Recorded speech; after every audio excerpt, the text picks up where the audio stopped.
I had never seen a Fiat ever in my entire life, and I was going to buy an electric car. And so I'd never seen a Fiat. Then I went to go drive this Fiat, and it was like orange, right? And the next day I drove to work, I saw 5 orange Fiats. Right. But that's because my reticular activating system said, "Oh, orange Fiats are important." So my mind saw them where they didn't see them before. It's not that there were more; it's just that I saw them. Right, that's a really good example. Yeah. So same with any of us, what do we want to focus on? That's our choice. That we can control. You're listening to Screenwriters Need to Hear This with Michael Jamin.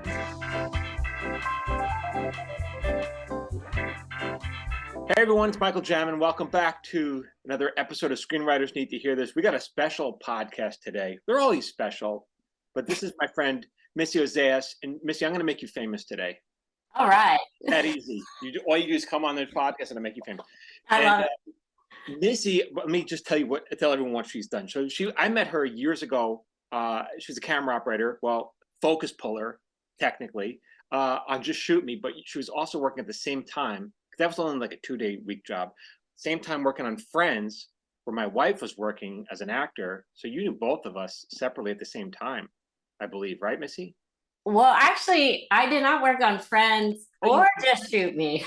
What are you talking about? Oh, so it was a different show we worked on? I thought it was on Just Shoot Me we met. I was working during that time. I forget what I was on then, but I think I met you. I don't know how I met you. I go together. I thought it was Just Shoot Me. Was it? You know what I think it was Jenny Garth. You think it was what? Jenny Garth. No, I wasn't working on. Oh wait, but that was way later. Yeah, but we were working something before that together. Yeah, boy, this is called no memory. But I think I met Cynthia first from preschool. No. You worked with her on the show. Yes. What kind of introduction were you doing today? Oh my God. I don't know how we know each other. We know each other a long time. Let's put it that way. And a lot of TV shows. Well, all right, let's just talk about your beginning. I know you went to USC Film School, right? Yes. And then what was your intention when you went there? Yeah, so I wanted to be you, Michael. I wanted to be a writer when first I wanted to be a director, and then I wanted to be a writer-director. Then I just wanted to be a writer. And then I said, forget it. You know why? Because it's too solitary for me. Because I love for me. Because TV writing is not solitary, but you didn't know anything at the time. I didn't know, right. I only knew about feature writing. That's true. Right. I didn't know about a writer's room because that looks fun. But yeah, so feature writing, that's what I wanted to do. And then I realized it wasn't my personality to sit at my computer and write by myself. I'm sure you wrote a lot of scripts in film school, right? Yeah, and one of my scripts was made into a senior project. So right. I think 5 get picked, and then one of my scripts got picked. So that was fun. And then in film school, like I always describe film school as basically a trade school. You learn all the trades, right? Yes. And so you learned obviously all this about camera. You learn everything about cameras, but then so at what point did you decide I want to go into be behind the camera that way? Well, okay, this funny thing is I don't consider myself, even to this day, having been in camera forever, I'm not very technical, okay? So don't tell anybody that. Because I used to be in charge of fixing the camera goes down, I had to fix it. Right. But I am not that. Okay, so in college, I realized that was my thing I was most scared about. So I have a tendency to jump into the thing that I'm scared about, which actually it can help. So I was most scared about tech. So I decided to work in the camera stock room where I would have to learn everything about a camera and lights and everything because I was afraid of it. So I did that and I got my hands into that. And then one day somebody had me work on their stin film and they said, "Hey, Missy, when that guy walks from here to here, move this camera lens from here to here." And I'm like, okay. So I did that. And weirdly, from that point on, people in school thought I was a camera assistant and they would call me to do all their assisting. And then once I graduated, I actually worked in development at Disney. And know that as like an executive? No, I was just in the entry level assisting a development head at Disney. Yeah. And actually, I hated it because I didn't like to pick up phones and wear a dress, and I just did not like it. Yeah. And on the weekends, people who had graduated ahead of me started calling me like, "Oh, I have this music video. Do you want to come be my camera assistant?" I was like, "Sure." And then they're like, "We'll pay you $100." I was like, "Ooh, $100? Yeah. Okay." So yeah, so I just remember one night I was like in a truck and we were pulling focus and we were crashing the truck into a fruit stand in the middle of the night. I was like, man, this is so fun. Wow, I wonder if I could do this for a living. And that's when I quit Disney and I decided to be a camera assistant. What people don't realize, and they should realize, like, so you have there's various people who work literally behind the camera, and what you did was pull focus, meaning you had, I guess it's usually at a cable, usually, or now it's probably remote, but you are literally deciding what the focus is, but somebody else is actually moving the camera, and sometimes you have a third person actually pushing. Yeah, for sure. Yes, that's how we do it. Yeah. And so it's like it's real teamwork. But and so what were some of the jobs? And I know you started in features. What are some of the features and TV shows that everyone would have known that you worked on? Okay, so you won't know any of the features I worked on because they're all really low budget. Okay. But so I worked on Last Man Standing with Tim Allen. I worked on The Ranch with Ashton Kutcher. Mhm. I worked on Baby Daddy. Right. That one. I worked on let's see, My Wife and Kids. Mhm. I worked on. There's so many. I can't even So remember. many, because we have a couple together. We don't apparently remember what they were. But yeah, but and working on a multi-camera show, which is like shot on a soundstage, which we like Friends, or Just Shoot Me, which apparently one of us worked on one of his films. But yeah, and that's actually a much easier life as opposed to being on a single camera show, don't you think? At least for you guys, it was. Oh yeah, and in fact, I just got lucky that I ended up meeting somebody who hired me to work in sitcoms right when I was wanting to get pregnant. So I actually, by accident, got into sitcoms, and then I was like, whoa, wait, I don't have to build my camera every day. I don't have to travel all around the world, which was great, but not if you're gonna have kids. Yeah. And I build my camera one time, and then it's like a family. You stay there for months and months. Mhm. And But even still, it's only a part-time job, because when you're on a multi-camera show, you're working, let's say, Thursday, Friday, right? it is, but so I would always have two shows. So I would work 4 days a week, and that was perfect. Like I worked pregnant, both pregnancies, have two kids. I worked pregnant. I nursed on set. I did like everything. I don't know. I don't know how I did it. How did you get into the union? Because that's not an easy task. And it's IATSE, right? Yeah, it's local 600. And I got in those days, you just have to have 100 paid days. So I would collect call sheets, and that's where I did a whole bunch of low budget. That's what it is. That's all it is. 100 paid days on any kind of shoot. I don't know if it's that true anymore. This is a while ago, but that's all I had to do. You just show your call. It seems like call sheets could be easily forged, right? Yeah, well, they somehow believed it. I'm sure it's different now. I don't know, but that's all I had to do then. And then well, okay, so one thing you're around stars during rehearsals. You're around. I mean, what did you see? How did you see from your end? I mean, I always thought when we would put on a show on, for example, Just Shoot Me or any of my multi-camera shows, we'd stage a show, and then how the crew would react during the first day of rehearsal was everything, and because you guys were seeing it for the first time in rehearsal, and if you guys are laughing, it's good, and if you're not laughing, we have a problem. Well, okay, so that's funny. So we had a joke on set that like, okay, so I've been on work so much in comedy that it takes me a lot to laugh. Yeah. So you're pulling focus and you're right there, like you're 8 feet away, 10 feet away from the actors, like you're really close to them, and you're watching them rehearse and you're doing everything. And then, they'll do a joke and you're like, I didn't know that. But then the joke was like, oh, Missy laughed. Right. Okay, that must be funny. So that was good. But we would watch, some of it, like Tim Allen, he's great. He will improv, he will try things. Right. Like that was kind of interesting to watch the actors and the writers together. Like to me, like how they navigate that, I guess, how they navigate. I guess Tim could probably do it because he's a big star, but he will definitely say, oh, that worked, that doesn't work. And then he'd make it funnier, or they'd do something together, they'd collaborate. So that was always fun to watch how that happens behind the scenes. And then how would you get work? Like, how does that work for a camera operator? Well, I got lucky because I worked with the very first DP, basically, that I worked on in sitcoms, Don Morgan. I worked with him my entire career.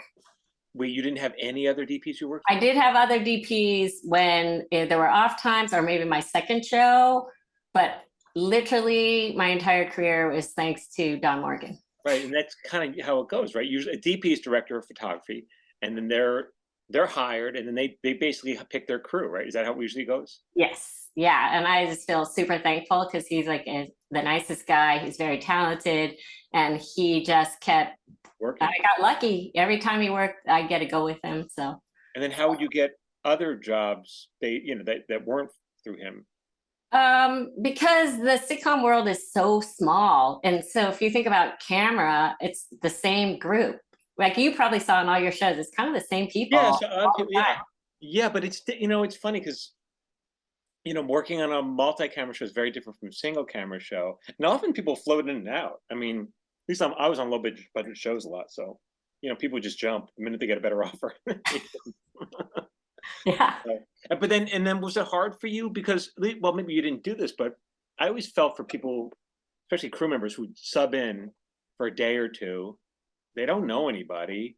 They just jump right in, Okay, this is gonna sound funny, but I hate day playing. Okay, so this is just me, and I mostly didn't day play, mostly because I didn't really like it, and I was always busy. I really worked a lot, but like regularly with the same crew. Right. So I guess maybe I was lucky I didn't do it very much. I didn't have to, but I know a lot of people do, and it's great because that's great. They're professional. Anyone could jump in. Like if I got sick, I knew I could call these people. They could jump in and do it. It's the same job. It's just that as a focus puller, you have to get used to, okay, what does your camera operator like? Because you're not just playing focus in sitcoms, you're also zooming. So you're in charge as the actor moves, you've got to zoom out, so that you stay in the frame. Or what does a single look like for this DP or this operator versus that one?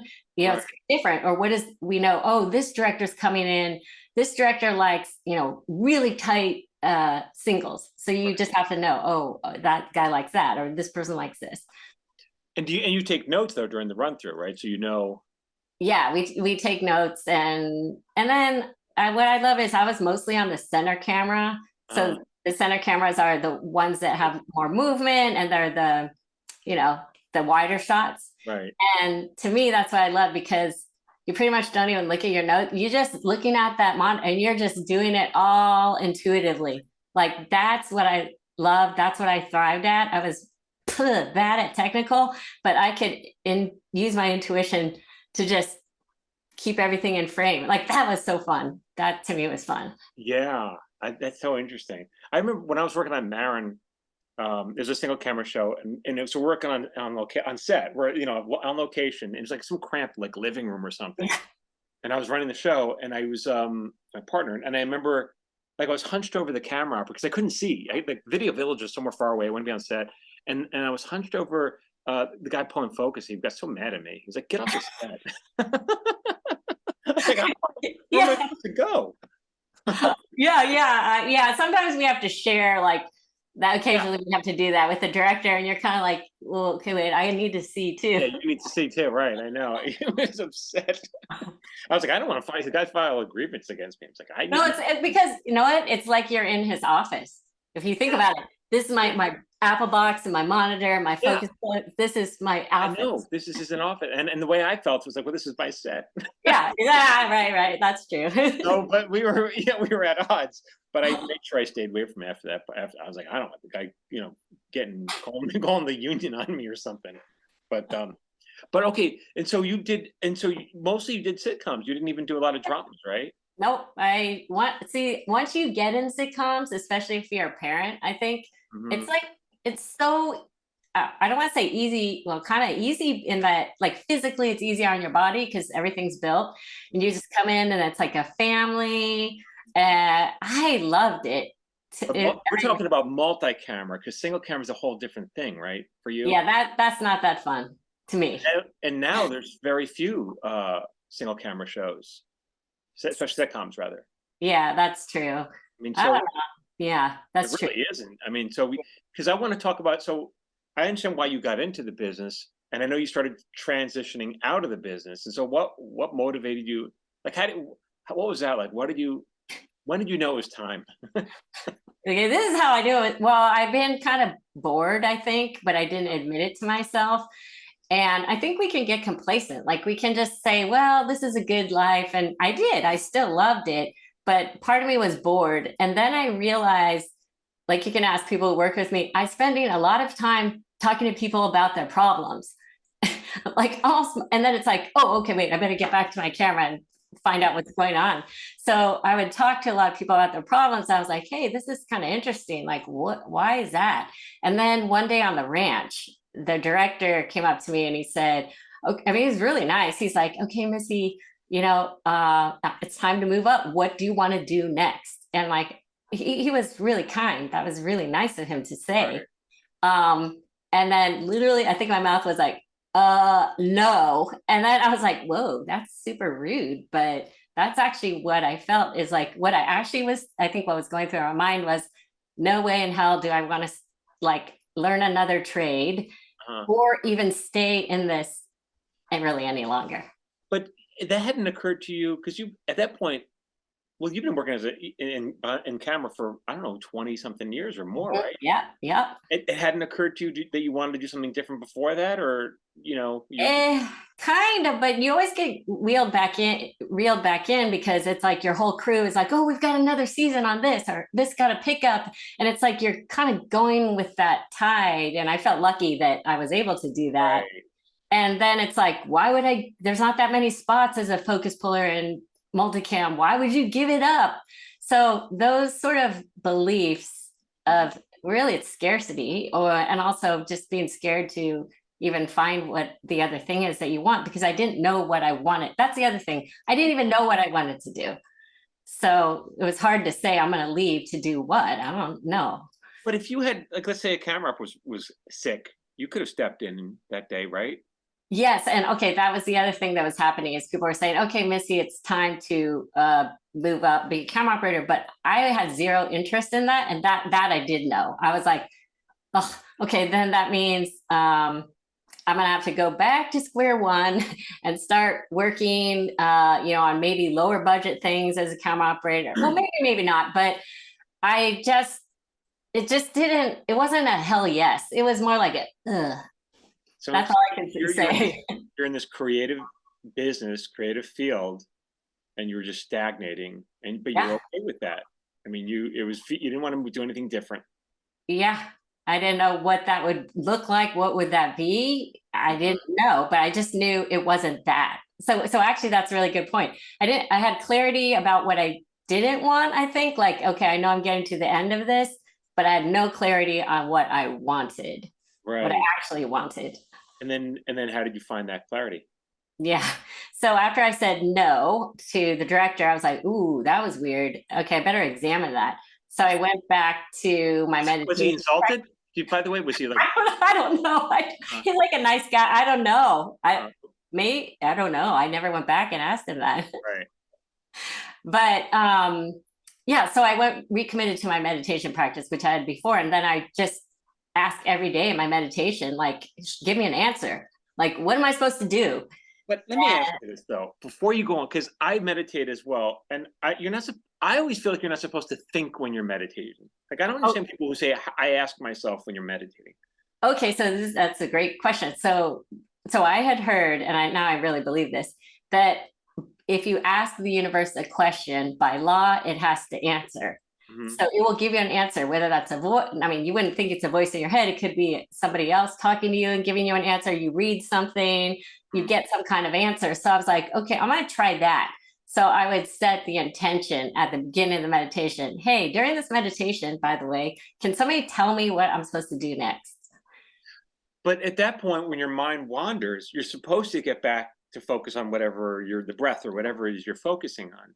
So Oh, well, I have sort of a thing about that. I don't think there's one right way to do meditation, and that might just be me, but I think it's going inward is the point. Going inward and whatever.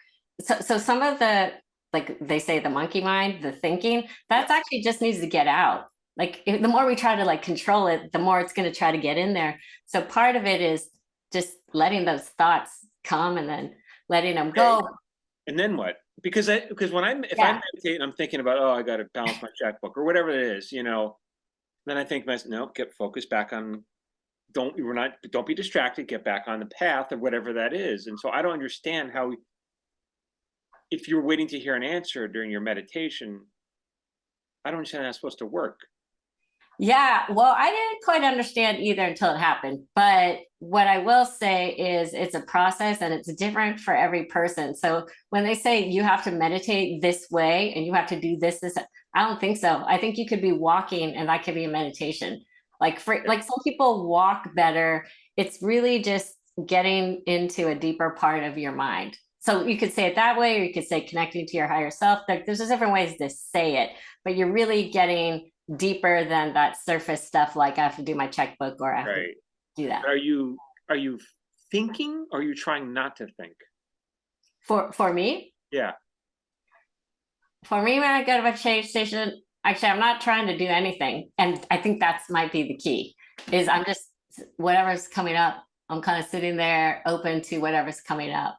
So you ask yourself, so you set an intention, and what are you walking? Are you breathing? Are you sitting? What are you doing? For me, I'm better sitting. So I meditate right when I wake up in the morning. I meditate at the end of the day. And okay, for how long?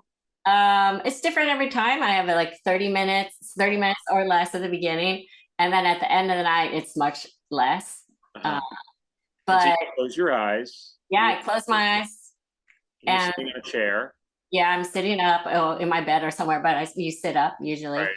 And then I have my own process of getting in. And that's the thing is also you could use a guided meditation.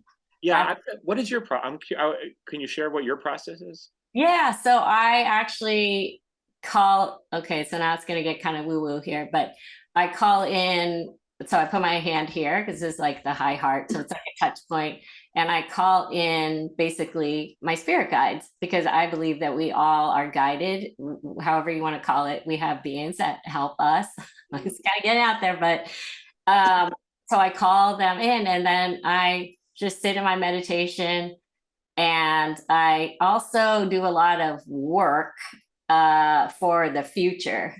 Okay, that sounds weird, but I do a lot of like if my daughter is having something going on, like, or okay, just say my daughter has a job interview, then I will do some energy work around my daughter, making sure she's grounded, she's safe, and she has a really good job interview. So it's a lot about outcomes, like, or also I do a lot of envisioning of like, what would be the highest outcome, this or something better. So I do a lot of work where I envision what I want and then it going well.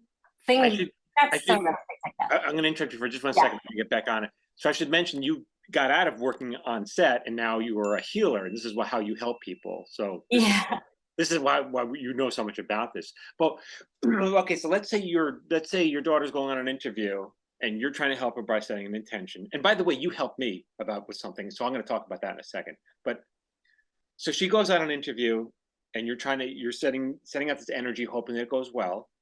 But let's say it doesn't. Yeah. So okay, so that's a really good point. So to me, I'm an energy healer. So what I do is I work with the energy in a person. So every person has an energetic field, and inside that field, it are beliefs, like limiting beliefs, trapped emotion. There are all these things in here. So I'll get back to how this works. So basically, as a healer, to heal really just means to balance. So you're helping somebody rebalance, but it's also like a handshake. So I can offer a healing to you, but it's up to you if you want to take that handshake. Mm-hmm. That's the first thing. So you have to want to accept it. And you might say, well, okay, wait, are you talking to your daughter? Are you talking to this person? This is on a different it's like everybody, so I believe we're a spirit with a body. So this is spirit to spirit work. So if my daughter's spirit doesn't want to accept that, that's fine, right? I can't force anything on anyone, and that is exactly how it should be. So there's But what is is she aware that you're doing this for her or no? no, oh, it depends. Like sometimes people ask me, so the work I do, people are actually asking me, oh, can you work on this? Can you work on that? And if I send a healing, quote, send a healing to somebody, it's just me extending it out, and then it's up to their spirit if they want to take it, because we never want to take somebody off what is. So you asked, what if it didn't go well? That's because it wasn't meant to be, right? It wasn't, that's her, that's for her, because we always say this or something better. And something better to us, we might say, oh, she didn't get that job. That must be terrible. That's a bad thing. But what we don't really realize is that was probably the best thing. She wasn't supposed to get that. There's something better, or it saved her from something. Rejection is protection, um, or redirection. But does she, I guess I'm asking, does she have to buy in for it to work? No. So that's a really good question. So a lot of times also I work on people who are babies. So they didn't buy in, right? They are not physically understanding.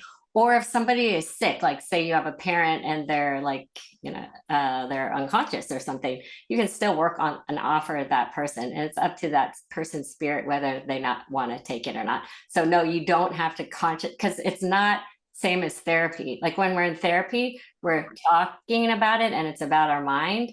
This is deeper than the mind. So you and I could work together, and you could be sleeping and I could still work with you because I'm working with your spirit, not with Michael, your personality. And then how do I know if it worked then, if I'm asleep?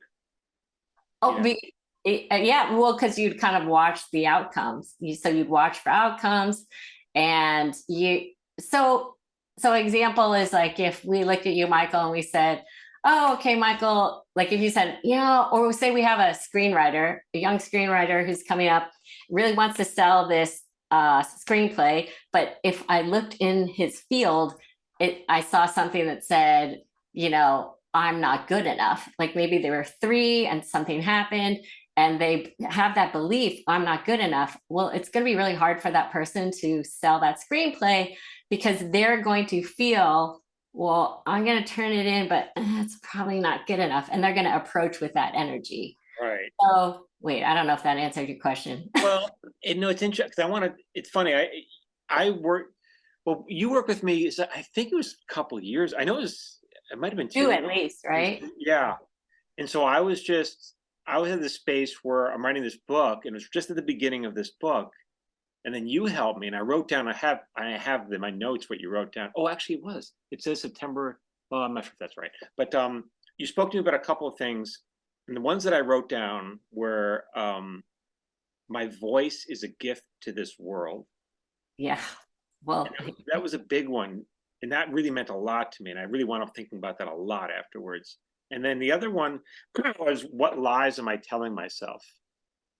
I think you said that as well. And then, but is that something, was that specific to me? I mean, that's good advice for everyone, but is that specific to me? okay, so your voice's gift is very specific to you. And would you say that with everything that's happened, so I've watched you and it's like so awesome. I just love it. So I've seen you twice in your play or your readings. Right. And I think that like I'm sitting in the audience, so I can feel what the audience, how they're reacting to you. And also I've seen you on social media, like since the time that we worked together, you've really used your voice. It's super amazing. I'm not saying because of the work we did, but I'm saying because you chose to do that. And even if it was scary, I don't know, to you, you walked through that fear. And that's when our manifestations come in, when we do the clearing and we walk through, you take action and walk through fear, which you clearly did. And you're clearly in alignment because a lot of amazing things are happening for you. And you are using your voice. But I still feel, it's funny you say that. I still feel stuck sometimes. I still, it feels like it doesn't go away really, Well, and that's also, it's like I always say, our energy is like an onion. So we did the work on so I asked your body what we asked specifically for whatever you were working on. Your body will show me those pieces that need to be released that are blocking you. But then the next thing will come up, right? And that's what we want to do, is then watch what's the next things that's triggering us, and we're going to know that's the next thing I need to work on. So we're always a work in progress. But then how do you know what these layers of the onion are for me?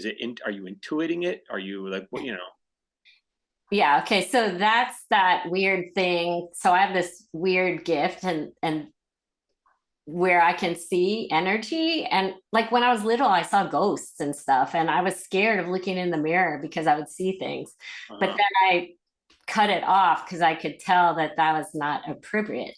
So I hid that part of myself. right. But after I started doing training, I started getting certifications and training in it, then it grows, right? Just like a muscle, right? You get stronger, you're a better runner the more that you train for it. So in training, I was able to bring it out. So yeah, I can look at somebody and see, just ask your body a question, because your body holds the key. It holds all these non-physical elements of Michael in there. And so do you work a lot with, is it everybody, or is it mostly creative people, or is it creative people like, I could work with anybody. I would say that mostly they're creatives, mainly because I came from that field. Like if I came from maybe corporate, I might work with corporate, but I don't work with corporate because, that's how they find you? yeah. So So a lot of people in Hollywood. Yeah. okay, so you work mainly with creative people. Do you feel like they tend to have is there a similarity that you see with creative people? Like a pattern maybe? Yeah. It's that their voice or what they have to say isn't good enough. I guess most people have this, but really with creatives, it's this fear that what they have inside isn't enough. And that's what I love. That's why I love working with creatives, because we're all, you being authentic. So you actually being totally Michael is the thing that draws people to you. And even when and then the thing is, we start judging ourselves. That's the part about the lies that we were talking about with you. Yeah. Is that actually true? Because you might perceive something through your own sort of wounds or things that happened when you were little, but the rest of us isn't. We don't see that. We just want you to be authentically you, because that's interesting. We don't want like another copy of someone else. So you're basically saying it's imposter syndrome. Yeah. Yes. Everybody pretty much has. Yes. So it's uncovering what keeps you hiding. What is it? But is there anybody, this is going to sound mean, but is there anybody who, like when you say like your voice is a gift, is there anybody whose voice isn't a gift? You know what I'm saying? Is there anybody whose talent doesn't measure up? Well, it depends. I would not say everybody's voice is a gift, because they have a different gift. You have the gift of a voice that's very specific to you. But somebody else might have the gift of painting. That's not a voice. They're painters, or they're, I don't know, they can create a great house. They're interior designer. Right. Everyone has different gifts. And that is the thing about purpose. It's like, if anybody here is looking for their purpose, it's what comes easy and natural to you. That's one piece. And that doesn't come easy and natural to other people. And what brings you joy. And if you can put those things together, that is the sweet spot. And so for your voice, what you have to say, actually with the voice, what you're writing, all of that is what you're naturally good at. And then, well, I guess I would ask you, do you like it? Hey, it's Michael Jamin. If you like my videos and you want me to email them to you for free, join my watch list. Every Friday, I send out my top 3 videos. These are for writers, actors, creative types. You can unsubscribe whenever you want. I'm not going to spam you, and it's absolutely free. Just go to michaeljamin.com/watchlist.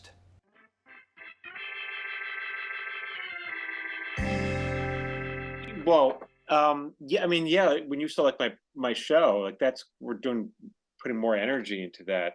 It feels kind of important, but it does feel like like it's almost crazy how much what I want is it's like the road is so long. There's so much building that has to go to going down this road. It almost feels Okay, crazy.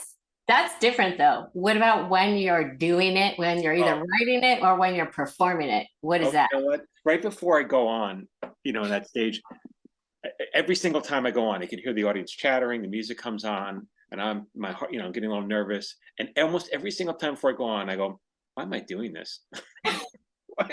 But and I've asked myself that question a lot to a lot of different people, and I think the best answer I can come up with is because I can. Because you can. Okay. What are you feeling like while you're doing it? You know, this is Cynthia directs it, so she's trained me a lot. I'm really supposed to be lost in it. I'm supposed to be in that moment. And sometimes if I slip out and I go, wait a minute, I'm not performing, I'm not in the moment, I'm not performing it now. I got to get back, I got to be in that moment. And so I'm almost not really conscious of what's going on. I'm in it. And sometimes I think, I don't know, you've seen a couple of shows, but afterwards, a couple of pieces are very emotional. And I could tell the people in the audience are almost thinking, like, is he going to be okay? Because Okay, I'm in it, I'm in it. But but then that's I'm out of it. but that's flow. Like, we're in flow when we're so in it. I don't know, maybe when you write, are you also in flow? When it just Yeah. sort of Yeah. comes, not that every moment is like that, but flow is also when we know that we're kind of doing the thing that we're supposed to be doing. Not everybody is in flow when they're writing. Not everyone can get Right. up there and be in a character, I guess you're not a character, you're you, but Yeah. be up there and be okay and be in flow. Not everybody can do that. That's the thing is, you're married to Cynthia, who's an actress. So you might have this view and you work in Hollywood. So you might think, you know what, everyone can do this. No, that's a skewed view. Yes, that's what I do think. I do feel like, well, I work with a lot of writers who could do what I'm doing, but they just choose not to. And so, but you're right, it does in many ways it kind of discounts it because it seems normal. I'm around people who do this kind of thing, you know? And so I don't really think, well, it's not that special. We all can do it. And that's part of the lies, right? We want to see, like, is it a lie? Can everyone do this? Right. No. Also, we often discount what we're good at because it is so natural. Like, I would guess that it's really easy for you to write. Say you've been a writer for a long time, that not that every moment is easy, but you can write. So you kind of like, well, that's not so special. I don't know. I've always done it, or Right. I've done all, but no, it's not true. And that's true for a tennis player or anybody. A lot of us discount what we're actually naturally good at because it comes so easy. And that's a great question to ask your friends or your spouse. Like, well, what do you guys think I'm good at? If you can't figure out what you're good at yourself, ask somebody who knows you and they'll tell you. Yeah. See Yeah. it. I remember what's kind of struck me after doing a bunch of these shows, and we're going to do more again, I guess, in the summer or the fall, something like that. But after I do these shows, people would come up to me and then they'd start telling me their secrets, you know? Okay. Okay. And how do you feel about that? It was shocking. It felt like an honor. It also sometimes feel like at first it's like, why are you telling me this? But I think it's because I just did the same. I just done the same to them that they wanted to reciprocate. They felt it was safe to reciprocate. Do you see that? Oh, it's so exciting. Okay. Do you see? That's what I mean about your voice's gift, because you are gifting that sense of vulnerability and safety that we see when you go on stage. Then we feel that. And I've been in your things where I was crying actually. So I felt that. But then people telling you, that means that you have created this space for somebody else to feel safe to tell you. That is a gift it's like a key to unlock. It's another way we could say you have the key. You have a key to unlock that. Not everybody can do that. Right. That's another thing you taught me, and that's another thing which I really, for years, you told me. I mean, yeah, your voice is your gift, and when I heard gift for years, I think people say, "Oh, you're gifted. You're a gifted writer." I interpret that as as like the universe had given me this gift and now I have it. Hmm. And now it's mine. And then you said that it doesn't have to mean that. Your voice is your gift could mean your gift for everyone else. And Yeah. that changed a lot to me. That changed everything. Because then it felt like it's selfish if I don't give the gift. It's theirs. It's not for me, it's for them. And then Yeah.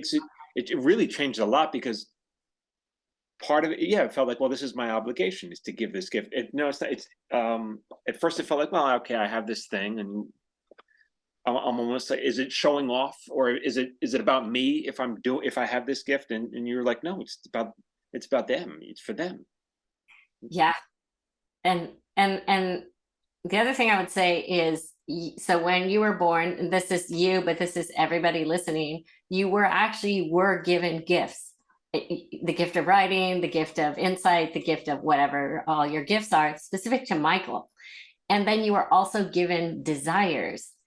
So the desire for you to get your work out there or be on tour or any of that is actually the gift, because that's how we know where to go, is the desires and the gifts that you were given, and then you give that. So it's a double gift. You were gifted, and then you're gifting back out. And Right. that's how all of us who have imposter syndrome should view it that way. It's not about us. It's not about the comparison. It's just about, oh my gosh, what gifts do I have? What feels good for me to give out? And then that's all. We don't even have to think about how it's received. We just give it. That's right. And it's because when Cynthia and I were, working on the play, my show, and she's directing me, at every step, we're always thinking, well, I was thinking, what else can I give the audience? How else can I give them more? Because another thing, people are paying whatever, it's $35 for a ticket. I'm like, you got to give them more. Like, whatever, it's not enough because it's a lot of money, Oh, but then that's a belief in there, though. So that's interesting, because that's almost like you're saying what I actually have, my show, isn't maybe enough. Right. Yeah, I know. And yeah, so that would be like kind of coming through, like what's underneath that, like what emotions are underneath that, and then what age were you when you first believed that to be true? Because it's almost like, well, I'm not sure if this is what it is, but equating $35 equals this, so it should look like this, when actually you're priceless.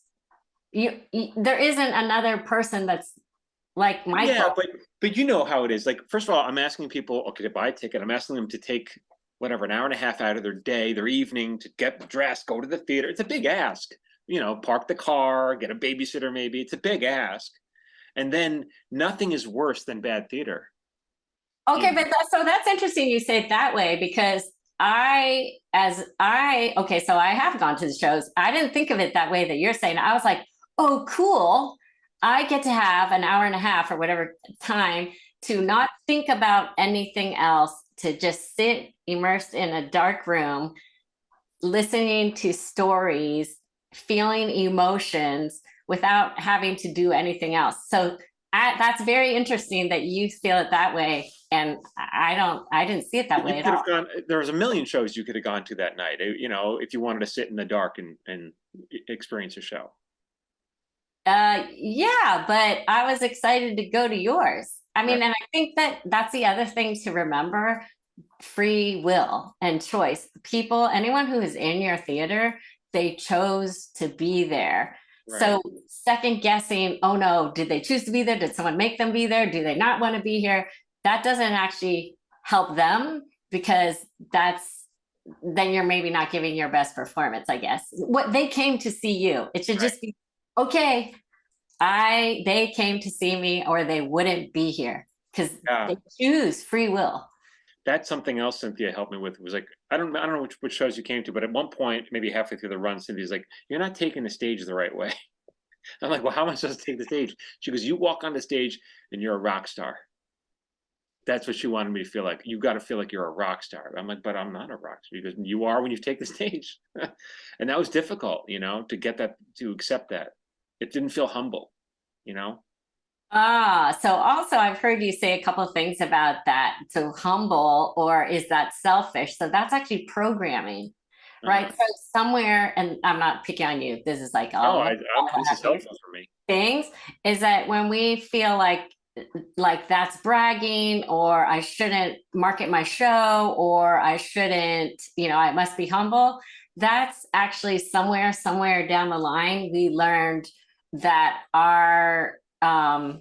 basically that being who we are is too much, kind of, or we learn like tamp it down.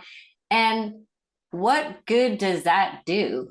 Like that a lot of us were trained to dim our light. I mean, that's how we say it, right? Yeah. To be smaller in the name of being humble. But being humble really means throwing a lot of dirt on you so no one can see you. I mean, like that's how I see it. It's just like, but no one likes people who brag or who, right? There's a difference though between bragging and then inviting. Okay, so that's another way to think about it. So if we think about selling is like, please buy my thing. Maybe we might think like, oh, look how great I am. See, but there's another version of that, which is inviting you into your world. So that's another way. You are inviting us to sit in your world with you for this amount of time. And I think it's fascinating. Like it's fascinating to listen to your stories or learn a little bit more about your life or the way that you were thinking at that time in your life. Like I wasn't like in your show. It's not like I'm sitting there like, oh my God, I'm like in it. I'm in it.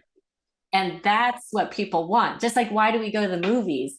We want to escape. We want to go into someone else's story. And that's a value that you gave us. And if I didn't want to go, I would just not buy a ticket. So if it helps you, just know everybody wanted to be there. Right. But how do you clear that block if that's something I deal with? We'd have to ask your body questions. I mean, if you want me to, I could ask right now. I don't know. We're just talking. I don't want to make you give me a free reading. I'm just. No. Let's just do it for fun. I'm going to ask your body right now. Okay. What is your question? Would you say it's about? Well, what was my question? Okay. So the block is, I feel like I'm bragging, or is it? Okay. Right. Yeah. Am I not being humble? Yeah. Will people like me if I'm not humble? Maybe, is that it? Yeah. Okay. Okay. So people. So what is the root cause? So we do this way. What's the root cause of your belief that people won't like me? Well, maybe it's because I don't like people who are not humble. Yeah, but it kind of goes both ways, though. It's a belief, right? You wouldn't see it'd be yourself and to other people. That makes sense to me. So let's just see. Okay, so now this is where I get an idea of where it is. So this is in your solar plexus. So solar plexus is right here. Right. You can see, say right below your breastbone. Okay, so what comes to me is feeling overwhelmed with all the shoulds and have tos in your life. So that's the piece. And that came maybe like 8 or 9 years old. So do you recognize that feeling? It's so interesting. Everyone's going to be lining up they're going to want to go to your website right after this and line up to get a reading from you. So I'll be sure to mention that. But well, as a kid, sure, I was an obedient kid. Whatever my parents told me to do, that was what I did. Okay. Do you remember anything specific around that age? Specific to exactly what? Okay, I guess this is today. So this belief or this energy of feeling overwhelmed with all the shoulds and the have tos, which is kind of like being in a box. Like we could say, like, I have to stay in here, otherwise I won't be loved, probably, or safe or loved.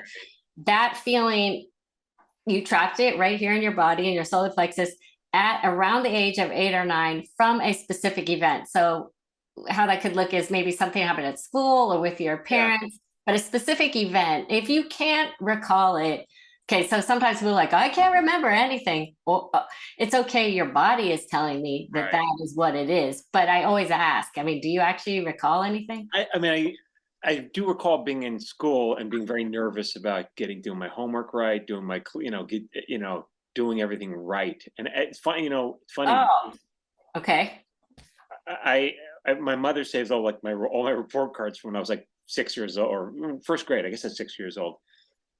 And in it said the teacher wrote, he's very concerned about getting everything right, and he comes to me when he has an assignment. He keeps coming back to me to make sure he's doing it right. God forbid he does it wrong. Like I was always checking with her to make sure I'm doing it right. Okay. So do you still feel that today? To some degree, yeah. Yeah. Okay, so this is I know it's like, wait, what does this have to do with being humble? But actually, your body's telling me it does. So it's actually the way I see it is that I have to act a certain way or I won't be loved. Right. I mean, so if I'm something that feels like bragging or I'm something else, I won't be loved. But it's based on being overwhelmed by have tos and shoulds at that young age. Mm-hmm. Right. I mean, again, this is only part of it. I mean, likely there's a lot more, but I'm just asking for one piece. But then what do I do? Do I meditate on that and try to release that? No, you just get rid of it. Look, no, I mean, well, that's the work. Okay, so the work that I do then is I find what those specific pieces are for Right. you, and then I hold the intention to release it, and then okay. So now it sounds kind of weird. Okay, so this is how I explain it. We're made of energy, so our physical bodies also have an energy field around it, and in that field, in the energy field, are like these beliefs that stop us from doing what we really Right. want with our lives. It's conditioning, it's family programming, all those things. And so energy will move according to intention and observation. That's like something you can look up it's quantum physics, like Google quantum physics. Mm-hmm. You'll see there's experiments and things that show if you look at something that it will change the outcome. So Right. by so together we observe, like we find exact piece of energy, where it is in your body, the age you were when you trapped it, and then I hold the intention to release it. And then we put like another belief in that's more empowering. Like for you, it's almost like the opposite. It's, like I'm safe. I don't know, we'd have to find one for you that feels right for you, but it's like, I'm safe to be me. I mean, it's really kind of something like that, just like feeling safe. But then how long, once you release it, how long could you expect it to stay released? Like, doesn't it come back? It depends. I mean, sometimes I have to work with people longer, more than, that's why I mostly work with people for 2 months so that we can release and then we integrate and then we kind of do some work in between the sessions and then we do another session and then we really can clear something out. And also likely that's only one piece we found. I'm feeling like there's more other ones besides that, and they're all kind of together, tangled together. The other thing though, it informs you, it helps you. So we know overwhelmed with all the have tos and shoulds also can help you think about your life now, not just with writing, but do you actually feel overwhelmed? Are there a lot of things that you feel like should be a certain way? Yeah. Or you should do things. So it's I struggle with that a lot. Am I supposed to be doing this? Am I supposed to be, supposed to be doing something else? When I was younger, when I was in my 20s, I think people called it existential angst. Am I supposed to be doing this? Am I supposed to be doing something else? That's how what I thought about it myself. So it's actually trust. Actually, now that we really talk about it, it's really self-trust. So think about you when you were talking about when you were little and you would say, oh, is this right? Did I do it right? Yeah. That's outsourcing, right? Your own, it should be like, oh, I know I did this right. Right. But it's okay. You were little, but you were outsourcing that to somebody else to show you, is that right or wrong? Right. And so we could say today, the greatest thing you could do for yourself would be really to trust yourself. Right. And that's hard for a lot of people, I think. Yes, absolutely. Yeah, this is not just for you. We're not picking on you today. This is a good message for everybody, is that we trust the gifts we were given, we trust the moment in time, and we take those actions that might be scary, but sometimes it's just discomfort because we've never been there before. So why do you think people give away that kind of agency? Is it because, A lot of it is programming. I mean, right? Like we are taught teachers know best. yeah, Or maybe when you're even younger than the age that we found that, maybe you were, let's not pick on your mom and dad because they were trying their best, but maybe they had the kind of authority parents where they're like, no, Michael, just follow. This is the right, this is wrong. right? This is the way to do it. And you weren't given agency. You weren't asked maybe a choice. Oh, Michael, do you want to wear the red shoe today or the blue shoe? Right. So things like that take away our agency. But even now as an adult, why do you feel adult just because they're conditioned? I mean, it seems like it might be, well, if I don't let somebody else decide if I'm doing it right, I can't, if I'm not doing it right, why do people don't trust themselves, I guess is the right question. I still think it goes back to programming because we weren't taught to care, or we weren't taught to trust ourselves. And that is actually the magic, is when we just trust our gut. Yeah. Even when nobody, like I went from being camera assistant to be an energy healer. That is a very weird thing. I had to do a lot of clearing on myself because that's weird. Like that's weird. So, but I had to trust myself enough to say, okay, everybody, nobody understands this, but I'm going to do this because I know it's the right thing. And that's very hard because then you're opening yourself up to judgment and you're changing your identity. Yes, but what if we didn't allow ourselves to be open to judgment? Because does it really matter? Because here's the thing is some people, okay, if I look at myself, some people are going to say, oh my God, Missy, you're so crazy, or that is weird. I don't get what you do. I don't like it. But then there were all these other people who I helped and who loved it. So you're never going to please everybody. There's going to be people who love your show, people who hate your show. Right. That's just fact. Right. Nobody's going to always love us. So we have to trust. We might, okay, we're going to go through this life. We're never going to get everyone to agree on everything. So why not do what we love and just put that out there? But it sounds like you, do you ever have any doubts about, I mean, even though you convince yourself what you just said, don't worry about being judged, do you still doubt? Absolutely. Like going on Instagram or doing like you do, that was inspiring. That, I mean, Cynthia was telling me a year before, like, Missy, get on Instagram. I'm like, oh, I can't do it. Like my stuff didn't even have my face on it. Yeah. I wasn't doing podcasts. I wasn't doing anything. So that was, I had to walk through fear, but you know what helped me was I knew I was helping people. So same thing for you, you're connecting to audiences. You can see our fate. I think you can, right? You can see we're reacting. Oh, in the right show, I can't see a thing. Oh, you can't see anything. Also, people were wearing masks. Oh, that's true. But even still, the lights were right in my eye. I couldn't see anything. But do you know that? Do you know that people, you must have got feedback. I could sense it. You could feel it. Like you could feel when people are in it, because you could hear a pin drop, or you could hear a laughter, or you could hear the, silence. And people tell you, probably give you feedback after, so that that you're making some kind of difference, or you're affecting people, and that's amazing. That's your gift, and you're giving your gift, and then it's okay. Another way to think of it, it's like, say I came to your house and I gifted you this pen. I gift it to you and I don't think about it anymore. It's not like I wonder if Michael's using that pen. Oh, I didn't see him. No, you just gift it and then you're done. So how does that relate to me though? So you give your gift of your speaking and your words, right, and that's the act, and that's all. Okay, not to expect anything more from it. Yeah, just in the way, if you gave me a pen, you wouldn't be worried about whether I was using it or not. You probably wouldn't think about it again. You would have given the act of giving it with your heart was right. That's it, and then it's done. Because that's something I even question right now. Is like, well, how do I grow this? How do I do more? How do I, the theater has 50 seats. How do I do it for 100? How do I take it on the road? How do I do, how do I get to the next step? So yeah, okay. Well, I'm not sure. Let's see.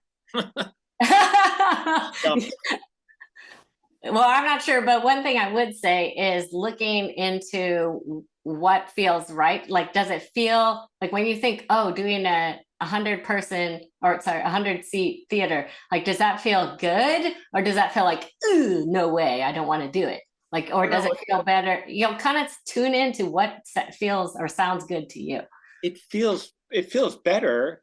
Oh, okay. It feels like I do, like, it sounds corny, but like I buy into what you're saying, which is like, I have been for a while. It's like, how do I touch more people? How do I give them this? How do I, and I know it's a little, I get something out of it too. So it's not entirely like unselfish, but I also feel like, well, this helps people too. So Yeah. And sometimes I think that we get stuck with metrics, like, oh, that sold out or that one didn't, or I only made this amount of money or that, or when really it's a road, right? It's going to go ebb and flow, just like the tides, they go in and they go out. That's nature, right? So our careers or your writing, it's going to have that natural flow, but it's like a spiral ever moving upwards. So sometimes it looks like, oh, I'm going backward. Oh, no. But you're actually you're just how on do the you know it's going up though? Because I believe that we're always going up because, so that's a really good question. So I would argue, this is not saying this is going to happen at all, but say next month, now you're done. You're not selling any more tickets. It's not, your show isn't going anymore. I'd still say that's moving upward because my guess is it's the universe clearing out for the next iteration of Michael to come in. What that is, I don't know, but that's how, if we can believe so we can believe whatever we want in the world, but if we believe that everything's actually working for us, that makes me feel way better than everything's just happening. And we get to choose which perspective do we want. Right, that's the choice, whether you want to be optimistic or pessimistic. Yeah. So, but you have to just make that choice, you're saying. Yes, because that's your choice, that's your power. And remember, we're talking about outsourcing our power, outsourcing for approval. We get to choose everything that we think. We can look at the theater half empty, half full, right? That is our power, how we choose to think of things. That's because one of the things you told me as well, you gave me a link to a video to watch, of this guy. And in the link, the guy said that it was Einstein said, the most important decision you'll make is the universe benevolent? And that's it. And if you could decide that it is, then that's what you'll see. And if you think the universe is out to get you, that's what you'll see. Okay, so there's something called a reticular activating system in the brain, and I think it's in the brain, and it basically scans. So it's in charge of how we scan things. So if you think only bad things happen, your mind will go, okay, let me only find the bad things because I know that that's what Michael prioritizes. So I'm gonna only show him bad things because our minds can't take in everything all at once. Right. So we need to take control of that. That's we need to show the world. We need to kind of tell ourselves what's important. So I'll give you an example. I had never seen a Fiat ever in my entire life, and I was going to buy an electric car. And so I'd never seen a Fiat. Then I went to go drive this Fiat, and it was like orange, right? Mm-hmm. And the next day I drove to work, I saw 5 orange Fiats. Right. But that's because my reticular activating system said, oh, orange Fiats are important. So my mind saw them where they didn't see them before. It's not that there were more. It's just that I saw them. Right. That's a really good example. Yeah. So same with any of us. What do we want to focus on? That's our choice. That we can control. That's so important I'm sure for people, everyone listening to me right now, this podcast is like, because it's creatives, and it's very easy to get frustrated when you think you're not getting as far as you want in your field, but maybe you're getting farther than you think. Right? Yeah. And sometimes that helps, like when I'm like, okay, so if you think, oh my God, I got rejected, oh, all I'm doing is getting my scripts rejected, then take a moment and think about, okay, all the times when in my life when actually things have gone well for me. And it doesn't have to be in screenwriting. It could be that time I asked someone on a date and they said yes, or I won this contest, or I got this, whatever, it doesn't matter. But really trying to refocus back to what you're really doing is trying to fill your body with the energy of like, oh yeah, things actually do work out for me. So Right. you're trying to get the opposite, basically, of that feeling of rejection. Right. Wow. It's such an important, and what you're doing now, it's such a far cry from what you were doing. Like, Yeah. how do you reconcile that? How do you feel like, I don't know, about the past 20 years and what you're doing now? I mean, you're a different person, really, kind of. Yeah, but I think that that's the great thing is that we can always be. So I just think of it as that was part of my journey. I learned so many great things and it was fun and all these things. But then there's another part of myself that was waiting to be born.